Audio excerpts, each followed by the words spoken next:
Hi hello welcome back to my channel. ಎಲ್ಲರೂ ಹೇಗಿದ್ದೀರಾ? ಎಲ್ಲರೂ ಚೆನ್ನಾಗಿದ್ದೀರಾ ಅಂತ ಅಂದ್ಕೊಳ್ತಾ ಇದ್ದೀನಿ. ಸೊ ಇದು ನೆಕ್ಸ್ಟ್ ಡೇ ವ್ಲಾಗ್ ಆಗಿರುತ್ತೆ. ಬಟ್ಟೆ ಎಲ್ಲ ಪರ್ಚೇಸ್ ಮಾಡಿಕೊಂಡು ಬಂದಾದಮೇಲೆ ನನ್ನ ಮನೆಗೆ ನಮ್ಮ ಅಮ್ಮ ಅಪ್ಪ ನಮ್ಮ ಅಕ್ಕನ ಮಗ ಬಂದಿದ್ದರು. ಅಮ್ಮ ಅಪ್ಪ ಮದುವೆ ಇನ್ವಿಟೇಷನ್ ಕಾರ್ಡ್ ಕೊಡೋಕ್ಕೆ ಬಂದಿದ್ದರು. ಸೊ ನಮ್ಮ ಮನೆ ಹತ್ರ ನನಗೆ ಪರಿಚಯ ಇರೋರು ಎಲ್ಲರೂ ಕೂಡ ಇನ್ವಿಟೇಷನ್ನ ಕೊಟ್ಟು ನನ್ನ ಅಕ್ಕನ ಮಗನ ನಮ್ಮ ಮನೇಲೇ ಬಿಟ್ಟು ನೀನು ಇವ್ರನ್ನ ಕರ್ಕೊಂಡು ಬಾ, ನಾವು ಇನ್ನೂ ಕೆಲವ್ರಿಗೆ ಕೊಡೋದಿದೆ ಅಂತ ಹೇಳಿಬಿಟ್ಟು ಹೊರಟಿದ್ರು. ಅದಾದಮೇಲೆ ನಾನು ನನ್ನ ಮಗ ನಮ್ಮ ಅಕ್ಕನ ಮಗ ಇಬ್ಬರು ಮಕ್ಕಳನ್ನ ಕರ್ಕೊಂಡು ನಾನು ಕ್ಯಾಬ್ ಮಾಡಿಕೊಂಡು ಮನೆ ಕಡೆಗೆ ಹೊರಟೆ. ಸೊ ಅದಾದಮೇಲೆ ಮತ್ತೆ ನಾನು ವೀಡಿಯೋನ ತಗೊಳ್ಳೋದಕ್ಕೆ ಆಗಿದ್ದಿರಲಿಲ್ಲ. ಅದಾದಮೇಲೆ ನೆಕ್ಸ್ಟ್ ಡೇ ನಾನು ವೀಡಿಯೋನ ಮಾಡ್ತಾಯಿದ್ದೀನಿ. ಈಗ ನನ್ನ ಸಿಸ್ಟರ್ಗೆ ಡ್ರೆಸ್ ಪರ್ಚೇಸ್ ಎಲ್ಲ ಆಗಿತ್ತಲ್ವ, ಈಗ ನೆಕ್ಸ್ಟ್ ಅವಳಿಗೆ ಕಿಚನ್ ಐಟಮ್ಸ್ನೆಲ್ಲ ಒಂದು ಸ್ವಲ್ಪ ಕೊಡಬೇಕಾಗಿತ್ತು. ಅಂದರೆ ಕಳಿಸ್ಬೇಕು ಅವ್ರ ಮನೆಯಿಂದ ಗಂಡನ ಮನೆಗೆ ಹೋಗುವಾಗ ಅವ್ರಿಗೆ ಏನೇನು ಆಗುತ್ತೆ ಅವ್ರ ಕೈಲಿ ಎಷ್ಟು ಸಾಧ್ಯನೋ ಅಷ್ಟು ಅವರು ಕೊಡ್ಬೋದು. ಈಗ ನನ್ನ ಮಕ್ಕನ ಮಗ ಹೇಗೆ ಮಾತಾಡ್ತಾನೆ ನೋಡಿ.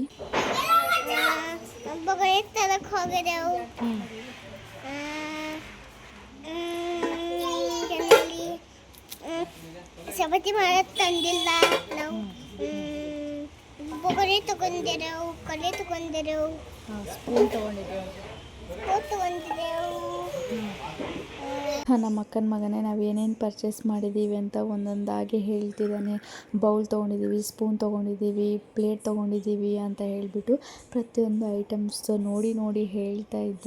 ಸೊ ತುಂಬಾ ಚೆನ್ನಾಗಿ ಮಾತಾಡ್ತಾನೆ. ಅವನು ಕೂಡ ಹಿಂದಿ ವ್ಲಾಗ್ಸ್ ಅದೆಲ್ಲ ನೋಡ್ತಾನಂತೆ. ಅದಕ್ಕೋಸ್ಕರನೇ ಅವನು ಈ ರೀತಿ ಹೇಳ್ಬಿಟ್ಟು ಚಾನಲ್ನ ಸಬ್ಸ್ಕ್ರೈಬ್ ಮಾಡಿ ಅಂತ ಕೂಡ ಹೇಳ್ತಾ ಇದ್ದ. ಸೊ ನಾನು ನಮ್ಮಕ್ಕ ನಮ್ಮಮ್ಮ ಐಟಮ್ಸ್ನ ಪರ್ಚೇಸ್ ಮಾಡಿಕೊಂಡು ಮನೆಗೆ ಬಂದ್ವಿ. ಅದಾದಮೇಲೆ ನಮ್ಮ ಮನೆಗೆ ಬರೋಷ್ಟರಲ್ಲಿ ಅಪ್ಪ ಇಬ್ಬರು ಮೊಮ್ಮಕ್ಕಳ ಜೊತೆ ಡ್ಯಾನ್ಸ್ ಮಾಡ್ತಾಯಿದ್ರು. ಆ ಡ್ಯಾನ್ಸ್ ನೋಡಿ ತುಂಬಾ ಖುಷಿ ಆಗ್ತಾಯಿತ್ತು ಅಂತಲೇ ಹೇಳ್ಬೋದು. ಅಪ್ಪನಿಗೆ ಇಬ್ಬರು ಕೂಡ ಸಾಂಗ್ ಹಾಕಿದ್ದ ನನ್ನ ಮಗ. ಸಾಂಗ್ ಹಾಕ್ಬಿಟ್ಟು ಡ್ಯಾನ್ಸ್ ಮಾಡ್ತಾಯಿದ್ರು. ಫಸ್ಟು ಇವರಿಬ್ಬರು ಮಾತ್ರ ಡ್ಯಾನ್ಸ್ ಆಡ್ತಾಯಿದ್ರು. ಅದಾದಮೇಲೆ ನಮ್ಮ ಅಪ್ಪ ಕೂಡ ಜಾಯಿನ್ ಆಗಿದ್ದರು. ಸೊ ಇದೆಲ್ಲ ಒಂದು ಮೆಮೊರಿ ಆಗಿರುತ್ತೆ, ಅವರೇ ಅಂದ್ಕೊಂಡಿರಲ್ಲ. ಸೊ ನಾವು ಈ ರೀತಿ ಎಲ್ಲ ಡ್ಯಾನ್ಸ್ ಮಾಡಿದ್ದೀವ, ನನ್ನ ಮಗನೂ ಕೂಡ ಒಂದು ಮೆಮೊರಿ ಆಗಿರುತ್ತೆ ಅಂತ ಹೇಳ್ಬಿಟ್ಟು ಇದನ್ನು ಕೂಡ ನಾನು ವೀಡಿಯೋನ ಕ್ಯಾಪ್ಚರ್ ಮಾಡ್ಕೊಂಡಿದ್ದೀನಿ. ಅಮ್ಮ ಕಿಚನಲ್ಲಿ ಅಡುಗೆ ಮಾಡ್ತಾಯಿದ್ರು. ಸೊ ಅಷ್ಟೊತ್ತಲ್ಲಿ ಇವರೆಲ್ಲರೂ ಸೇರಿಕೊಂಡು ಇವ್ರು ಡ್ಯಾನ್ಸಿಂಗ್ ನೋಡೋಷ್ಟರಲ್ಲೇ ಸಾಕಾಗ್ತಾಯಿತ್ತು. ನಮ್ಮ ಮಮ್ಮಿ ನೀನು ಕೂಡ ಅವ್ರ ಜೊತೆ ಸೇರಿಕೊಂಡು ಚಿಕ್ಕವನಾಗ್ಬಿಟ್ಟಿದ್ಯಾ ಹಾಗೆ ಹೀಗೆ ಅಂತ ಹೇಳ್ತಿದ್ರು. ಬಟ್ ಅಪ್ಪ ಆ ಮಕ್ಕಳ ಜೊತೆ ಎಂಜಾಯ್ ಮಾಡಿಕೊಂಡು ಡ್ಯಾನ್ಸ್ ಮಾಡ್ತಾಯಿದ್ರು. ಅವನು ಯಾವ ಸಾಂಗ್ ಹಾಕ್ತಾನೆ ಆ ಸಾಂಗಿಗೆ ಇವರು ಡ್ಯಾನ್ಸ್ನ ಮಾಡ್ತಾಯಿದ್ರು. ಸೊ ಅದಾದಮೇಲೆ ನೆಕ್ಸ್ಟ್ ಡೇ ನಾವು ನಮ್ಮ ಸಿಸ್ಟರ್ಗೆ ಮನೆಯಲ್ಲೇ ನಾವು 5 ಜನ ಮಾತ್ರ, ಅಂದರೆ ನಮ್ಮ ಅತ್ತಿಗೆ, ನಾನು ನನ್ನ ಅಕ್ಕ, ನಮ್ಮಮ್ಮ, ನನ್ನ ಸಿಸ್ಟ್ರು, ಲಾಸ್ಟ್ ಸಿಸ್ಟರು 5 ಜನ ಸೇರಿಬಿಟ್ಟು ಹಳದಿ ಹಾಕಿದ್ದೀವಿ. ಯಾರಿಗೂ ಕೂಡ ಇನ್ವೈಟ್ ಮಾಡಿರಲಿಲ್ಲ, ಯಾಕಂದರೆ ಎಲ್ಲ ಹರಿಬರಿ ಆಗೋದ್ರಿಂದ ನಾವೇ 5 ಜನ ಹಳದಿ ಹಚ್ಚಿದ್ವಿ. ಯಾಕಂದರೆ ಹುಡುಗನ ಮನೆಗೆ ಹೋಗಿ ಬರೋಷ್ಟರಲ್ಲಿ ಲೇಟ್ ಆಗಿಬಿಟ್ಟಿತ್ತು, 10 ಆಗಿಬಿಟ್ಟಿತ್ತು. ಅದಕ್ಕೆ ನಾವು ಯಾರನ್ನು ಕೂಡ ಕರೆಯೋದಕ್ಕಾಗಿರಲಿಲ್ಲ. ಅದಕ್ಕೆ ನಾವೇನು 5 ಜನ ಮನೇಲಿದ್ದೀವಿ, ನಾವೇ ಸುಮ್ಮನೆ ಸಿಂಪಲಾಗಿ ಅವಳನ್ನ ಕೂರಿಸ್ಬಿಟ್ಟು ಹಳದಿನ ಹಚ್ಚಿದ್ದೀವಿ. ನೆಕ್ಸ್ಟ್ ಡೇ ಹಾಗೆ ನಾನು ಕಂಟಿನ್ಯೂ ಮಾಡ್ತಾಯಿದ್ದೀನಿ ಮೆಹಂದಿ ಶಾಸ್ತ್ರ.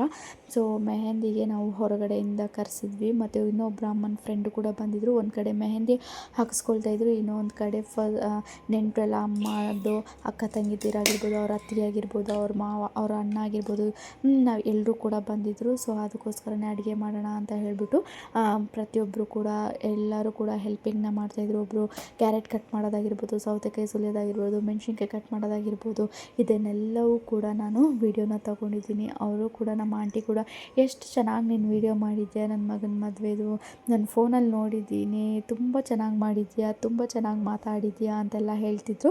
ತುಂಬಾ ಖುಷಿ ಆಯಿತು. ಏನಾದರೂ ಮಾಡ್ತಾಯಿದ್ದಾರೆ ಅಂದಾಗ ನಾವು ಅವ್ರಿಗೆ ಸಪೋರ್ಟ್ ಮಾಡಬೇಕು, ಅವ್ರಿಗೆ ಹ್ಯಾಪಿ ಮಾಡಿಸ್ಬೇಕು. ಸೊ ಆ ಒಂದು ಮೈಂಡ್ ಸೆಟ್ ಇದೆ ಅಲ್ವಾ, ಅದು ಪ್ರತಿಯೊಬ್ಬರಿಗೂ ಇರಬೇಕು ಅಂತಲೇ ನಾನು ಹೇಳ್ತಾ ಇದ್ದೀನಿ. ಯಾಕಂದರೆ ಯಾರಾದರೂ ಏನಾದರೂ ಮಾಡ್ತಾಯಿದ್ದಾರೆ ಅಂದಾಗ ನಾವು ಸಪೋರ್ಟ್ ಮಾಡಬೇಕೆ ಹೊರತು ನಿಮ್ಮಿಂದ ಆಗಲ್ಲ, ನೀನೇನು ಅದನ್ನು ಮಾಡ್ತಾಯಿದ್ಯಾ ಅಂತ ಯಾವತ್ತೂ ಯಾರಿಗೂ ಕೂಡ ಹೇಳಬೇಡಿ. ಎಲ್ಲರಿಗೂ ಕೂಡ ನೀವು ಸಪೋರ್ಟ್ ಮಾಡಿ. ಅವ್ರು ಏನೇ ಕೆಲಸ ಮಾಡ್ತಾಯಿದ್ರು, ಯಾವುದು ಒಳ್ಳೆ ಕೆಲಸ ಕೆಟ್ಟದ ಕೆಲಸ ಗೊತ್ತಾಗುತ್ತೆ, ಯಾವುದಕ್ಕೆ ಸಪೋರ್ಟ್ ಮಾಡಬೇಕು ಯಾವುದಕ್ಕೆ ಸಪೋರ್ಟ್ ಮಾಡಬಾರ್ದು ಅಂತ ನಿಮಗೆ ಗೊತ್ತಾಗುತ್ತಲ್ವ. ಅವ್ರಿಗೆ ಪ್ರೋತ್ಸಾಹ ನೀಡಿ ನಾವಿದ್ದೀವಿ ನೀನು ಮಾಡು ಅನ್ನೋ ಧೈರ್ಯ ಒಂದೇ ಒಂದು ಸಾಕು ನಮಗೆ, ಏನಾದರೂ ಬೇಕಾದರೂ ನಾವು ಮಾಡೋದಕ್ಕೆ. ಸೊ ಹಾಗೆ ನಮ್ಮ ಆಂಟಿ ಕೂಡ ನಮಗೆ ಹೇಳ್ತಾಯಿದ್ರು. ಅಮ್ಮಂದಿರು ಎಲ್ಲರೂ ಇವರೆಲ್ಲ ವೆಜಿಟೇಬಲ್ಸ್ ಎಲ್ಲ ಕಟ್ ಮಾಡ್ತಾರೆ ಅಂತ ಹೇಳ್ಬಿಟ್ಟು ಅಮ್ಮ ಮಜ್ಜಿಗೆ ಮಾಡಿ ತಂದು ಎಲ್ರಿಗೂ ಕೊಡ್ತಾಯಿದ್ರು. ಇಲ್ಲಿ ನನ್ನ ಮಗನ ಜೊತೆ ಇವರಿಬ್ಬರು ನಮ್ಮ ತಮ್ಮಂದಿರು ಇಬ್ಬರು ಕೂಡ ಎಂಜಾಯ್ ಮಾಡ್ತಾಯಿದ್ರು ಅಂತಲೇ ಹೇಳ್ಬೋದು. ಪ್ರತಿಯೊಬ್ಬರು ಮೆಹಂದಿ ಹಾಕ್ಕೊಳ್ತಾಯಿದ್ರು. ನಾವು ಹೊರಗಡೆಯಿಂದ ಮೆಹಂದಿಗೆ ಕರೆಸಿದ್ದಕ್ಕೆ ಏನಕ್ಕೆ ಅಷ್ಟು ದುಡ್ಡು ಕೊಟ್ಟು ಕರೆಸಿದ್ದೀರಾ, ಮನೇಲೇ ಯಾರಾದರೂ ಹಾಕ್ತಿದ್ರಲ್ವ ಮೆಹಂದಿಗೆ 2,000 3,000 4,000 ಕೊಡಬೇಕಾ, ನೀವು ತುಂಬ ವೇಸ್ಟ್ ಖರ್ಚು ಮಾಡ್ತಾಯಿದ್ದೀರಾ ಅಂತ ನಮ್ಮ ಊರಿಂದ ಬಂದಿರೋ ಆಂಟಿ ಅತ್ತಿಗೆ ಆಗಿರ್ಬೋದು, ದೊಡ್ಡಮ್ಮದಿರು ಎಲ್ಲರೂ ಕೂಡ ಹಾಗೆ ಹೇಳ್ತಿದ್ರು. ಬಟ್ ಇಲ್ಲಿ ಯಾವ ರೀತಿ ಮಾಡ್ತಾರೆ ಅದೇ ಥರ ನಾವು ಮಾಡಬೇಕಲ್ವ. ಸೊ ಅದಕ್ಕೋಸ್ಕರನೇ ಅಟ್ಲೀಸ್ಟು ಮದುಮಗಳಿಗೆ ಮತ್ತು ಅಲ್ಲಿ ನೆಂಟರು ಬಂದಿರೋರಿಗೆ, ಅಕ್ಕ ತಂಗಿದಿರಿಗೆ ಪ್ರತಿಯೊಬ್ಬರಿಗೂ ಕೂಡ ನಮ್ಮಮ್ಮ ಫ್ರೆಂಡ್ ಬಂದಿದ್ದರು, ಅವರಿಂದ ಮೆಹಂದಿನ ಹಾಕ್ಸಿದ್ದೀವಿ. ಸೊ ಇದೆಲ್ಲ ರೆಡಿ ಮಾಡಿಸ್ತಾ ಇದ್ದಾರೆ ನಮ್ಮ ಮನೆಯವರು, ಏನೇನು ಬೇಕು ಏನೇನು ಬೇಡ ಅಂತ ಹೇಳ್ಬಿಟ್ಟು ಎಲ್ಲನೂ ಕೂಡ ಅವ್ರಿಗೆ ಹೇಳ್ತಾಯಿದ್ರು. ಮೊಸರು ಬಜ್ಜಿ ಅಂದರೆ ರೈತ ಮಾಡೋದಕ್ಕೆ ಸೌತೆಕಾಯಿನ ತುರಿದು ಹಾಕಿ ಮತ್ತು ಈರುಳ್ಳಿನ ಸಣ್ಣದಾಗಿ ಹೆಚ್ಕೊಡಿ ಅಂತ ಹೇಳ್ಬಿಟ್ಟು ಹೆಲ್ಪ್ ಮಾಡ್ತಾಯಿದ್ರು. ಅಷ್ಟರಲ್ಲಿ ಊರಿಂದ ನಮ್ಮ ಅಕ್ಕ ಬಂದಿದ್ದರು. ಸೊ ಅವ್ರಿಗೆ ನೀನು ಚೆನ್ನಾಗಿ ಕುಕ್ ಮಾಡ್ತೀಯಲ್ವ, ನೀವೇ ಮಾಡಿ ಅಂತ ಹೇಳ್ಬಿಟ್ಟು ನಮ್ಮ ಮನೆಯವರು ಅಲ್ಲಿಂದ ಎಸ್ಕೇಪ್ ಆದರು. ಇಲ್ಲದಿದ್ದರೆ ಅಕ್ಕ ಬಂದಿರಲಿಲ್ಲ ಅಂದರೆ ನನ್ನ ಹಸ್ಬೆಂಡೇ ಕುಕ್ ಮಾಡ್ತಾಯಿದ್ರು, ಅವ್ರ ಕುಕ್ಕಿಂಗು ಕೂಡ ಬರುತ್ತೆ. ಅದಕ್ಕೋಸ್ಕರನೇ ನಮ್ಮ ಮನೆಯವರೇ ರೆಡಿ ಮಾಡ್ತೀನಿ ಅಂತ ಒಪ್ಕೊಂಡಿದ್ರು. ಬಟ್ ಅದಾದಮೇಲೆ ನಮ್ಮ ಬಾವರ ವೈಫು ಕ್ರಿಸ್ತಕ್ಕ ಅಂತ ಹೇಳ್ಬಿಟ್ಟು ಅವರೇ ಪಲಾವ್ ಮಾಡಿದರು, ಹಾಗೆ ಕೇಸರಿ ಬಾತ್ ಮಾಡಿಸಿದ್ವಿ, ಹಾಗೆ ರೈತ ಮಾಡಿದ್ವಿ. ಪ್ರತಿಯೊಬ್ಬರಿಗೂ ಕೂಡ ಹಳದಿ ಸೆಕೆಂಡ್ ಡೇ ಹಳದಿಗೆ ದೊಡ್ಡಮ್ಮದಿರು ಆಂಟಿದಿರು ಎಲ್ಲರೂ ಕೂಡ ಬಂದಿದ್ದರು. ಸೊ ಇವಳು ನಮ್ಮ ಅಕ್ಕ ನಮ್ಮ ದೊಡ್ಡಮ್ಮ ಅವ್ರಿಗೆಲ್ಲ ಮೆಹಂದಿ ಹಚ್ತಾಯಿದ್ದಾಳೆ. ಸ್ವಲ್ಪ ಜನಕ್ಕೆ ನಾವು ಆಚೆಯಿಂದ ಕರೆದಿದ್ವಲ್ಲ, ಅವರು ಮೇನ್ ಯಾರ್ಯಾರು ಇದ್ದೀವಿ ಮನೇಲಿ ಅವರೆಲ್ಲ ನಾವು ಆಚೆ ಅವ್ರ ಕೈಯಲ್ಲಿ ಹಾಕ್ಸ್ಕೊಂಡಿದ್ದೀವಿ ಮೆಹಂದಿ. ಇನ್ನು ಮಿಕ್ಕಿದವರು ನಮ್ಮ ಆಂಟಿ, ನಮ್ಮ ದೊಡ್ಡಮ್ಮ ಚಿಕ್ಕಮ್ಮ ಆಗಿರ್ಬೋದು, ನಮ್ಮ ಅಕ್ಕದಿರಾಗಿರ್ಬೋದು, ಅವ್ರಿಗೆಲ್ಲ ನಮ್ಮ ಅಕ್ಕ ಹಾಕಿದ್ದಾಳೆ ಮೆಹಂದಿ. ಯಾಕಂದರೆ ಅವ್ರಿಗೆ ಮೆಹಂದಿ ಕೂಡ ಹಾಕೋದಕ್ಕೆ ಬರುತ್ತೆ. ಇವರು ನನ್ನ ಹಸ್ಬೆಂಡ್ ಅವರ ಫ್ರೆಂಡು ಮೇಕಪ್ ಆರ್ಟಿಸ್ಟು, ತುಂಬಾ ಅದ್ಭುತವಾಗಿ ಮೇಕಪ್ ಮಾಡ್ತಾರೆ. ಅವರು ಫಿಲಮ್ ಇಂಡಸ್ಟ್ರಿಯಲ್ಲಿ ಸೀರಿಯಲ್ಸ್ ಅವ್ರಿಗೆಲ್ಲರಿಗೂ ಕೂಡ ಇವರು ರೆಡಿ ಮಾಡ್ತಾರೆ ಅಂತಲೇ ಹೇಳ್ಬೋದು. ಸೊ ಇವರೇ ನೋಡಿ ನಮ್ಮ ಅಕ್ಕ, ಇವರೇ ಅಡುಗೆ ಪ್ರತಿಯೊಂದು ನಾನ್ ವೆಜ್ ಹಿಡ್ಕೊಂಡು ವೆಜ್ ಹಿಡ್ಕೊಂಡು ಎಲ್ಲ ಅಡುಗೆಗಳು ಇವರು ಮಾಡ್ತಾರೆ. ಅದಕ್ಕೆ ನಮ್ಮ ಮಮ್ಮಿಯವರು ಕೂಡ ನೀನೇ ಮಾಡು ಅಂತ ಹೇಳಿಬಿಟ್ಟು ನಮ್ಮ ಅಕ್ಕನಿಗೆ ಒಪ್ಪಿಸಿದ್ರು. ಈಗ ಕೇಸರಿ ಬಾತ್ ಮಾಡ್ತಾಯಿದ್ದಾರೆ. ಫಸ್ಟು ಸ್ವೀಟ್ ಮಾಡಿ ಆಮೇಲೆ ಖಾರ ಮಾಡೋಣ ಅಂತ ಹೇಳಿಬಿಟ್ಟು ಫಸ್ಟು ಸ್ವೀಟ್ ಮಾಡಿದ್ದಾರೆ. ಸೊ ಅದಾದಮೇಲೆ ಇವತ್ತು ಅವತ್ತಿನ ದಿವಸ ಅಡುಗೆಲ್ಲ ಮಾಡಾದಮೇಲೆ ಹುಡುಗ ಮನೆಯಿಂದ ಅವರ ಅಪ್ಪ, ಅವರ ಅಮ್ಮ, ಅವರ ಅಕ್ಕ ಬಂದಿದ್ದರು ಹುಡುಗಿ ಬಟ್ಟೆ ಕೊಟ್ಟು ಹೋಗೋದಕ್ಕೆ ಅಂತ ಹೇಳಿಬಿಟ್ಟು. ಸೊ ಇದನ್ನು ಬಟ್ಟೆ ಕೊಟ್ಟು ಹೋಗೋದಕ್ಕೆ ಅಂತ ಬಂದಿದ್ದರು. ಈ ಥರ ಫಸ್ಟು ಪ್ಲೇಟಲ್ಲಿ ಹೂವು, ಎಲೆ ಅಡಿಕೆ, ಬಾಳೆಹಣ್ಣು, ಏನಾದರೂ ಒಂದು ಫ್ರೂಟ್ಸು ಫಸ್ಟು ಈ ಪ್ಲೇಟ್ನ ಅವರು ಕೊಡ್ತಾರೆ. ಅದಾದಮೇಲೆ ಅವಳದು ಡ್ರೆಸ್ಸಸ್ನ ಕೊಡ್ತಾರೆ. ಒಂದೊಂದಾಗಿ ಅವಳ ಡ್ರೆಸ್ಸು, ಸ್ಲಿಪ್ಪರ್ಸು ಪ್ರತಿಯೊಂದನ್ನು ಕೂಡ ಹುಡುಗ ಮನೆಯವರು ಹುಡುಗಿ ಮನೆಗೆ ಬಂದು ಸೊ ಇದನ್ನೆಲ್ಲ ಕೊಟ್ಟಿದ್ದಾರೆ ಅಂತಲೇ ಹೇಳ್ಬೋದು. ಅದನ್ನೆಲ್ಲ ಕೊಟ್ಟು ಆದಮೇಲೆ ಲಾಸ್ಟಿಗೆ ಪ್ರೇಯರ್ ಮಾಡ್ತಾಯಿದ್ರು. ಸೊ ನಾವು ಪ್ರೇಯರ್ ಮಾಡೋದಕ್ಕೆ ನಾನು ನೀನು ಅಂತ ಹೇಳೋಷ್ಟರಲ್ಲಿ ನಮ್ಮ ಸಿಸ್ಟರ ಅತ್ತೆನೇ ಪ್ರೇಯರ್ ಕೂಡ ಮಾಡಿದ್ರು ಅಂತಲೇ ಹೇಳ್ಬೋದು. ಫೈನಲಿ ಎಲ್ಲ ಡ್ರೆಸ್ಸಸ್ ಎಲ್ಲ ಈಸ್ಕೊಂಡಾದ್ಮೇಲೆ ಫೈನಲಾಗಿ ಪ್ರೇಯರ್ನ ಮಾಡ್ತಾಯಿದ್ರು. ಪ್ರೇಯರ್ ಮಾಡಿದ ಆದಮೇಲೆ ಅವ್ರಿಗೂ ಕೂಡ ಊಟಕ್ಕೆ ಕೊಟ್ಟು ಊಟ ಮಾಡಿಸಿ ಅದಾದಮೇಲೆ ನಾವು ನೆಂಟರಿಗೆ ಅವ್ರು ಊಟ ಕೊಟ್ಟು ಅದಾದಮೇಲೆ ಅವ್ರು ಹೊರಟರು. ಅದಾದಮೇಲೆ ನಾವೆಲ್ಲರೂ ಕೂಡ ಹಲ್ದಿ ಡ್ರೆಸ್ನ ಹಾಕ್ಕೊಳ್ಳೋಣ ಅಂತ ಹೇಳ್ಬಿಟ್ಟು ಸ್ಟಾರ್ಟ್ ಮಾಡಿದ್ವಿ. ಎಲ್ಲರೂ ಕೂಡ ನಮ್ಮಮ್ಮ ಹತ್ರ ಎಷ್ಟು ಎಲ್ಲೋ ಸ್ಯಾರೀಸ್ ಇದೆ ಅದೆಲ್ಲರಿಗೂ ಕೂಡ ಒಂದೊಂದಾಗಿ ಒಬ್ಬೊಬ್ರಿಗಾಗೆ ಎಲ್ಲೋ ಸ್ಯಾರೀಸ್ನ ಕೊಟ್ಟರು. ಎಲ್ಲರೂ ಕೂಡ ಹಳದಿ ಸ್ಯಾರಿ ಹಾಕ್ಕೊಳ್ಳೋಣ ಅಂತ ಹೇಳ್ಬಿಟ್ಟು ಡಿಸೈಡ್ ಆದ್ವಿ. ನಮ್ಮ ಮನೆ ಹಿಂದ್ಗಡೆ ಈ ರೀತಿ ಟೆಂಟ್ನ ಹಾಕಿ ಹಿಂದೆ ಹಳದಿ ಅಂತ ಒಂದು ಬಲೂನ್ಸ್ನ ಸ್ಟಿಕ್ ಮಾಡಿ ಸೊ ಎಲ್ಲರೂ ಕೂಡ ಲೇಡೀಸು ಎಲ್ಲೋ ಕಲರ್ ಸ್ಯಾರೀಸ್ನ ಹಾಕ್ಕೊಂಡಿದ್ವಿ. ಅದಾದಮೇಲೆ ಫೋಟೋಗ್ರಾಫರ್ ಕೂಡ ಆಲ್ರೆಡಿ ಬಂದುಬಿಟ್ಟಿದ್ರು, ಫೋಟೋ ಶೂಟ್ ಕೂಡ ಮಾಡಿಸಿದ್ದೀವಿ. ಇನ್ನು ಜೆಂಟ್ಸ್ ಎಲ್ಲ ಏನು ಕೆಲಸ ಅವ್ರು ಕೂತ್ಕೊಂಡಿದ್ರು. ಈ ರೀತಿ ಮುಂದುಗಡೆ ಹಣ್ಣು ಹಂಪಲು ಅದೆಲ್ಲ ಇಟ್ಬಿಟ್ಟು ಒಬ್ಬೊಬ್ಬರಾಗೆ ಈ ರೀತಿಯಾಗಿ ಹಳದಿನ ಹಚ್ತಾಯಿದ್ವಿ. ಫಸ್ಟು ಫೋಟೋಗೆ ಪೋಸ್ ಕೊಡ್ತಾಯಿದ್ವಿ ನಾವು. ಸುಮ್ಮನೆ ಫಸ್ಟು ಮೈಗೆಲ್ಲ ಹಚ್ಚೋದು ಬೇಡ, ಫಸ್ಟು ಜಸ್ಟ್ ಕೈಗೆ ಮತ್ತು ಕೆನ್ನೆಗೆ ಹಚ್ಚೋಣ ಅಂತ ಹೇಳಿಬಿಟ್ಟು ಇಬ್ಬರಿಬ್ಬರು ಜೋಡಿಯಾಗಿ ನಾವು ಅರಿಶಿನ ಹಚ್ತಾಯಿದ್ದೀವಿ. ಆ್ಯಕ್ಚುಲಿ ನಾವು 5 days 7 days 9 days ಈ ರೀತಿ ಅರಿಶಿನ ಹಚ್ತಾರೆ. ನಾವು ಜಸ್ಟ್ 2 days ಅಷ್ಟೇ ಅರಿಶಿನ ಹಚ್ಚಿದ್ದು, ಹಳದಿ ಮಾಡಿದ್ದು. ಊರ ಕಡೆ ಅಂದರೆ ಹಳ್ಳಿ ಸೈಡ್ ಅಂದರೆ ಏನು ಅಷ್ಟೊಂದು ಕಷ್ಟ ಇರಲ್ಲ, ಮತ್ತು ಅಷ್ಟೊಂದೇನು ಇದು ಇರಲ್ಲ. ಆರಾಮ್ಸೆ ಎಷ್ಟು ದಿವಸ ಬೇಕಾದರೂ ನಮಗೆ ಎಷ್ಟು ದಿವಸ ಆಗುತ್ತೆ ಅಷ್ಟು ದಿವಸ ನಾವು ಹಳದಿನ ಹಚ್ಕೋಬೋದು. ಬಟ್ ಸಿಟಿಯಲ್ಲಿ ಆಗಿರೋದ್ರಿಂದ ಆಜು ಬಾಜುಗೆ ಡಿಸ್ಟರ್ಬೆನ್ಸ್ ನೋಡಬೇಕಾಗುತ್ತೆ, ಎಲ್ಲನೂ ನಾವು ನೋಡಿಕೊಂಡು ಮಾಡಬೇಕಾಗುತ್ತೆ. ಅದಕ್ಕೋಸ್ಕರನೇ ನಾವು 2 days ಮಾತ್ರ ಹಳದಿನ ಮಾಡಿದ್ವಿ. ಇದ್ದೀವಿ. ಫಸ್ಟು ಜೋಡಿ ಜೋಡಿಯಾಗಿ ಹಳದಿನ ಹಚ್ತಾ ಇದ್ವಿ. ಆಮೇಲೆ ನಾನು ನಮ್ಮ ಅಕ್ಕ ಕೂಡ ಹಳದಿನ ಹಚ್ತಾ ಇದ್ದೀವಿ. ಫಸ್ಟು ಇಬ್ಬಿಬ್ಬರು ಜೋಡಿಯಾಗಿ ಹಳದಿ ಹಚ್ಚಿ ಆದಮೇಲೆ ನಾವು ಅವಳಿಗೆ ಕೈಗೆ ಮೈಗೆ ಎಲ್ಲವೂ ಕೂಡ ಹಳದಿ ಹಚ್ಚಿದ್ದೀವಿ. ಹಳ್ಳಿ ಕಡೆಯಿಂದ ಸ್ವಲ್ಪ ಭಯ ಇರುತ್ತೆ, ಹಳದಿ ಎಲ್ಲ ಹಚ್ಚಿದ್ಮೇಲೆ ಆಚೆ ಹೋಗ್ಬಾರ್ದು. ಬಟ್ ಇಲ್ಲೂ ಕೂಡ ಅವಳಿಗೇನು ಆಚೆ ಕಳಿಸ್ಲಿಲ್ಲ, ಆಚೆ ಕಳಿಸೋದು ಇಲ್ಲ ಹಳದಿ ಎಲ್ಲ ಹಚ್ಚಾದ್ಮೇಲೆ. ಬಟ್ ನನ್ನ ಮಗ ನನ್ನ ಬಿಟ್ಟೇ ಇಲ್ಲ ಅಂತಲೇ ಹೇಳ್ಬೋದು. ಸೈಡಿಗೆ ಬಾ ಅಂದಿನೋ ಅವ್ನು ಬರ್ತಾ ಇರಲಿಲ್ಲ. ಅದೊಂದು ಟಿ ಶರ್ಟ್ ಒಂದು ಎಲ್ಲೋ ತೊಗೊಂಡು ಹೋಗಿರಲಿಲ್ಲ ನಮ್ಮಮ್ಮ ಮನೆಗೆ, ಅದಕ್ಕೆ ಗ್ರೀನ್ ಕಲರ್ ಮ್ಯಾಚ್ ಆಗುತ್ತೆ ಅಂತ ಹೇಳ್ಬಿಟ್ಟು ಸರಿ ಗ್ರೀನ್ನ ಹಾಕಿದ್ದೀನಿ ಅವನಿಗೆ. ಬಟ್ ಆದರೂ ಕೂಡ ಅದ್ರದ್ದು ಕ್ಯಾಪ್ ಹಾಕೊಳ್ಳೋದಾಗಿರ್ಬೋದು, ನಾನು ಹಿಂದಿಂದನೇ ಓಡಾಡೋದಾಗಿರ್ಬೋದು, ಆ ರೀತಿ ಮಾಡ್ತಾಯಿದ್ದ.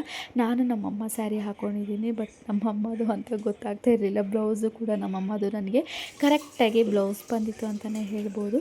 ಸೊ ಎಲ್ಲರೂ ಕೂಡ ಫೋಟೋಸ್ಗೆ ಹಳದಿ ಹಚ್ಬಿಟ್ಟು ಫೋಟೋಗೆ ಪೋಸ್ ಕೊಡ್ತಾಯಿದ್ವಿ ಅಂತಲೇ ಹೇಳ್ಬೋದು. ನಮ್ಮ ಅಕ್ಕ ಮಗ ಆಗಿರ್ಬೋದು, ನನ್ನ ಮಗ ಆಗಿರ್ಬೋದು, ಅಲ್ಲಿ ಬಂದಿರೋ ಮಕ್ಕಳು ಎಲ್ಲರೂ ಕೂಡ ತುಂಬಾ ಎಂಜಾಯ್ ಮಾಡಿದ್ದಾರೆ ಅಂತಲೇ ಹೇಳ್ಬೋದು.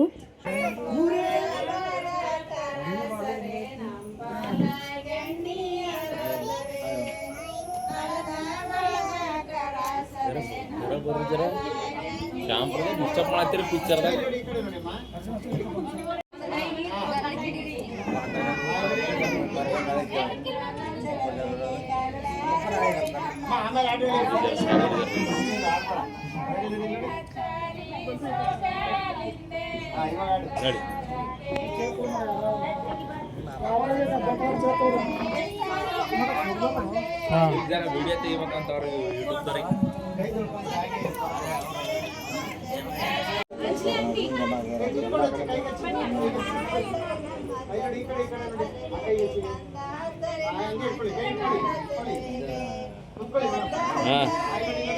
ಕೂತ್ಕೊಂಡು ಇಟ್ಕೊಂಡು ಲುಕ್ ಬರಲ್ಲ ಹಂಗೆ ಅಳ್ಳಕ್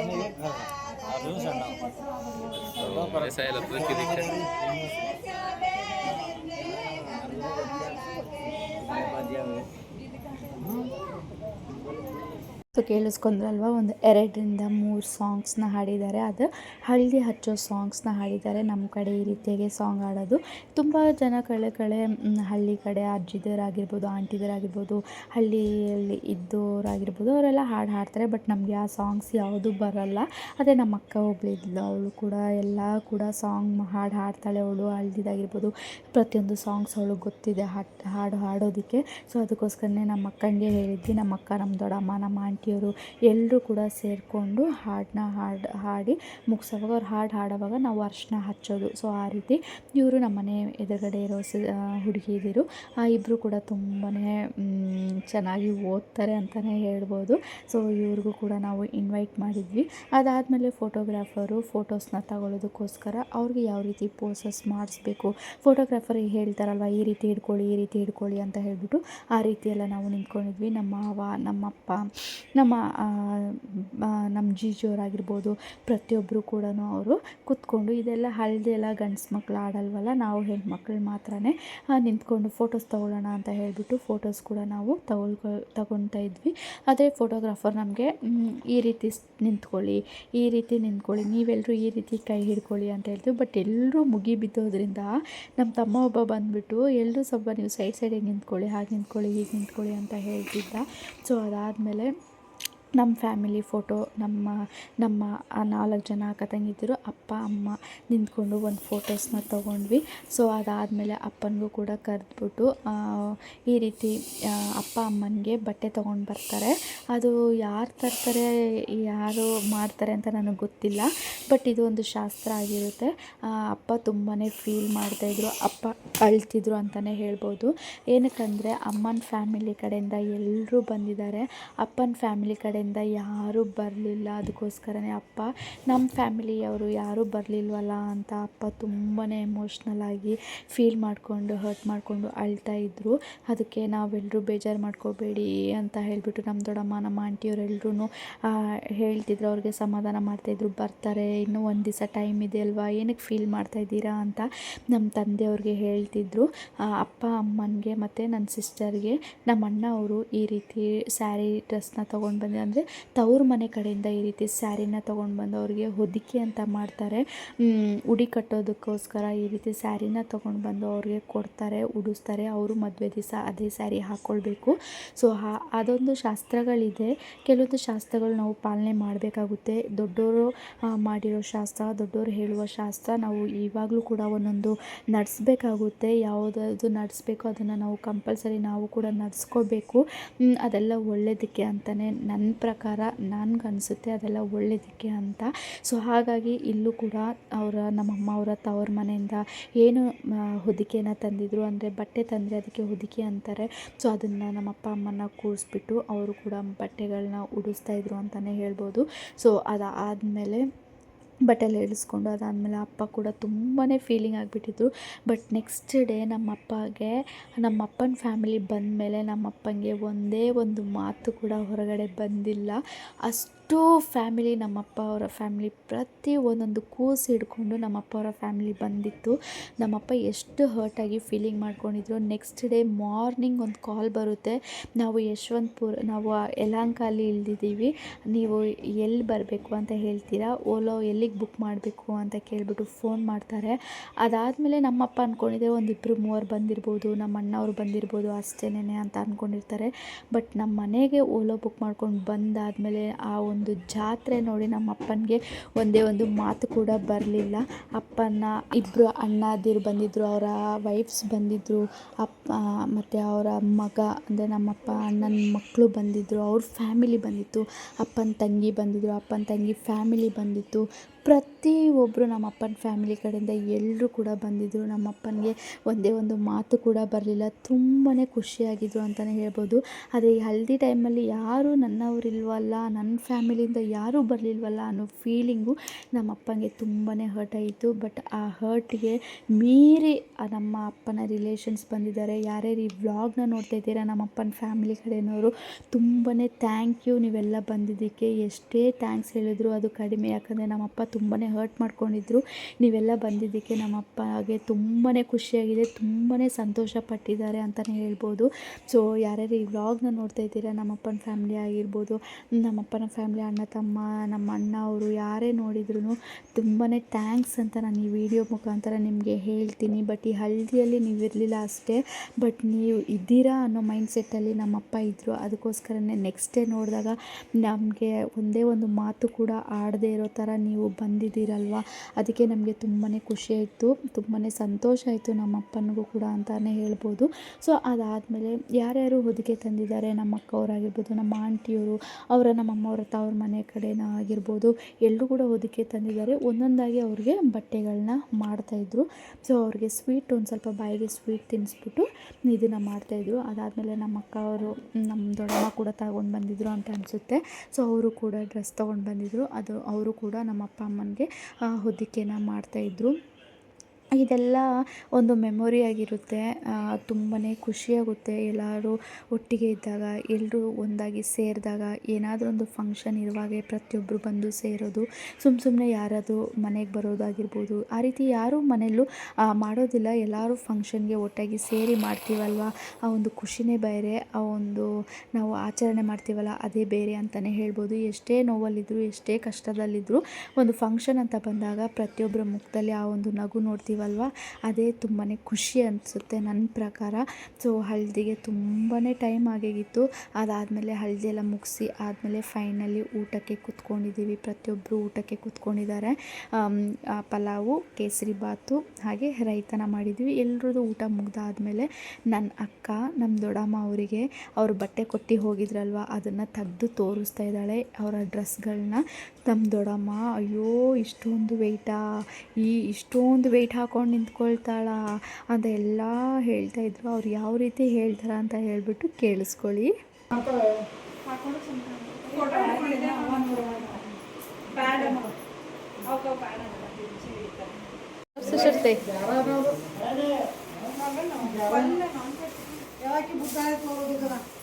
ಚಪ್ಪಲ್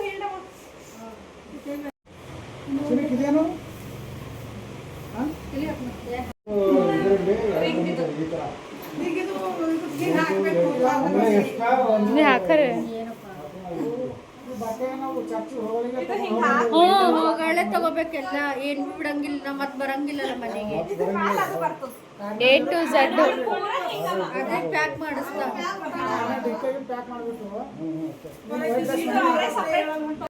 ಸೊ ನಮ್ಮ ಅಮ್ಮ ನಮ್ಮ ದೊಡ್ಡಮ್ಮ ಅವ್ರಿಗೆ ಬಟ್ಟೆನ ತೋರಿಸೋವಾಗ ಯಾವ ರೀತಿ ಹಾಕೊಳ್ಳೋದು ಅದೆಲ್ಲ ಎಕ್ಸ್ಪ್ಲೇನ್ ಮಾಡ್ತಾಯಿದ್ಲು ನಮ್ಮಕ್ಕ. ಅದನ್ನು ನೋಡಿಬಿಟ್ಟು ಅವರು ತುಂಬಾ ಶಾಕ್ ಆಗ್ತಾಯಿದ್ರು. ಏನಕ್ಕಂದರೆ ಇಷ್ಟೊಂದು ವೆಯ್ಟ್ ಹಾಕ್ಕೊಳ್ಬೇಕಾ ಯಪ್ಪ, ಇದ್ರ ಬದಲು ನೀವು ಸ್ಯಾರಿನೇ ಇಸ್ಕೊಳ್ಬೋದಾಗಿತ್ತು, ಏನಕ್ಕೆ ಇಷ್ಟೊಂದು ವೆಯ್ಟ್ ಹಾಕ್ಕೊಂಡು ಅಷ್ಟೊತ್ತು ಅವಳು ನಿಂತ್ಕೋತಾಳ ಅಂತೆಲ್ಲ.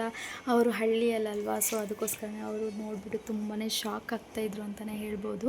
ಸೊ ಅದಕ್ಕೆ ನಾವು ನಮ್ಮ ದೊಡ್ಡಮ್ಮಗೆ ನಮ್ಮ ಅಕ್ಕ ಅವ್ರಿಗೆ ತೋರಿಸ್ತಾ ಇದ್ವಿ, ನೋಡಿ ಇದೇ ಡ್ರೆಸ್ ಅವಳು, ಇದೇ ಫ್ರಾಕ್ನ ಅವಳು ಹಾಕ್ಕೊಳ್ಳೋದು ಅಂತ ಹೇಳ್ಬಿಟ್ಟು. ಆ ಒಳಗಡೆ ಆ ಫ್ರಾಕ್ಗೆ ಬಾರ್ಬಿ ಥರ ಬರೋದಕ್ಕೆ ಅದೇನು ರಿಂಗ್ ಇದೆ, ಪಪ್ಪ ಇದನ್ನು ಹಾಕ್ಕೊಳ್ಬೇಕು ಅವಳು, ಈ ರಿಂಗ್ ಹಾಕ್ಕೊಂಡು ಇದು ಈ ರೀತಿ ಹಗ್ಲ ಆಗೋದಕ್ಕೆ ಅಂತೆಲ್ಲ ಹೇಳ್ತಾಯಿದ್ರು. ಸೊ ಈ ರೀತಿ ಅವರೆಲ್ಲ ತುಂಬಾ ಹಳ್ಳಿ ಸೈಡ್ ಅವರಲ್ವಾ, ಸೊ ಹಾಗಾಗಿ ಅವರು ಇದೆಲ್ಲ ತುಂಬಾ ಒಂಥರ ಆಶ್ಚರ್ಯ ಅಂತ ಅನಿಸುತ್ತೆ. ಇಷ್ಟೊಂದು ವೆಯ್ಟು ಬೇಕಿತ್ತಾ, ಸ್ಯಾರಿನೇ ತೊಗೋಬೋದಾಗಿತ್ತಲ್ವ ಅಂತ. ಬಟ್ ಈಗಿನ ಟ್ರೆಂಡ್ ಏನು ನಡೀತಿದೆ ಅದನ್ನ ಪ್ರಕಾರ ನಾವು ಮಾಡಬೇಕಾಗುತ್ತೆ. ಮತ್ತು ಅವಳಿಗೂ ಇಷ್ಟ ಆ ರೀತಿ ಎಲ್ಲ, ನನ್ನ ಸಿಸ್ಟರ್ಗೂ ಕೂಡ. ಅದಕ್ಕೋಸ್ಕರನೇ ನಾವು ಕೂಡ ಸಪೋರ್ಟಿವ್ ಮಾಡಿ ಅವಳಿಗೆ ಮದುವೆನ ತುಂಬಾ ಅದ್ಭುತವಾಗಿ ಮಾಡಿಕೊಟ್ಟಿದ್ದೀವಿ. ಮುಂದಿನ ವ್ಲಾಗ್ಸ್ಗಳನ್ನ ಯಾರು ಮಿಸ್ ಮಾಡ್ದಿರ ನೋಡಿ.